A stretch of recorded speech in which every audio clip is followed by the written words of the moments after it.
बीडच्या सरपंचाच्या हत्येप्रकरणी महाराष्ट्रातील महाविकास आघाडीची मंगळवारी, जानेवारी 21 महत्त्वपूर्ण बैठक झाली. या बैठकीत मंत्री धनंजय मुंडेंच्या राजीनाम्याच्या मागणीवर चर्चा झाली.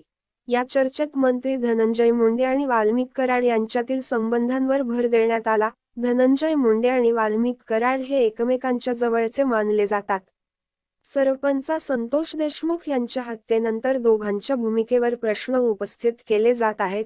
महाराष्ट्राचे गृहमंत्री संतोष देशमुख यांच्या प्रकरणात वाल्मिक कराड हा मुख्य आरोपी आहे, असे असूनही उर्वरित आरोपी वाल्मिक कराड यांच्यासोबत उभे असल्याचे दिसून येते. हे लक्षात घेऊन महाविकास आघाडीच्या नेत्यांनी राज्य सरकारला विचारले आहे की, मंत्री धनंजय मुंडेंच्या राजीनाम्यासाठी आणखी किती पुरावे हवे आहेत.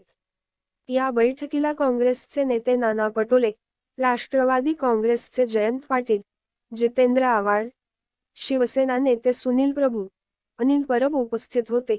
बीड येथील मसाजोगचे सरपंच संतोष देशमुख यांची 9 डिसेंबर रोजी हत्या करण्यात आली होती. विष्णू चटे, प्रतीक घुले, सुदर्शन घुले आणि वाल्मिक कराड अशी आरोपींची नावे आहेत. या प्रकरणातील संशयास्पद भूमिकेबद्दल PSI राजेश पाटील यांना महाराष्ट्र सरकारने निलंबित केले आहे.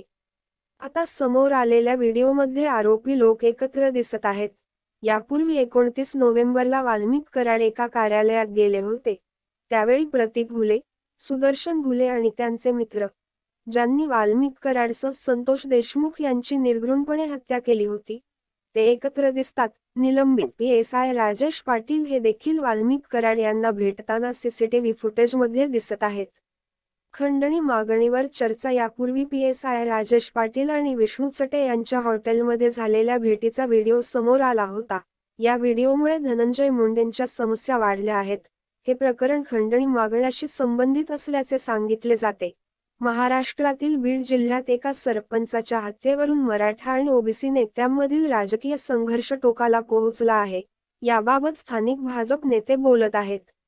या प्रकरणात शरद पवार यांचे पुतणे अजित पवार हे देखील आरोपी आहेत. याचे कारण असे की, OBCंचा पाठिंबा मिळवण्यासाठी त्यांना धनंजय मुंडेंच्या पाठिंब्याची गरज आहे.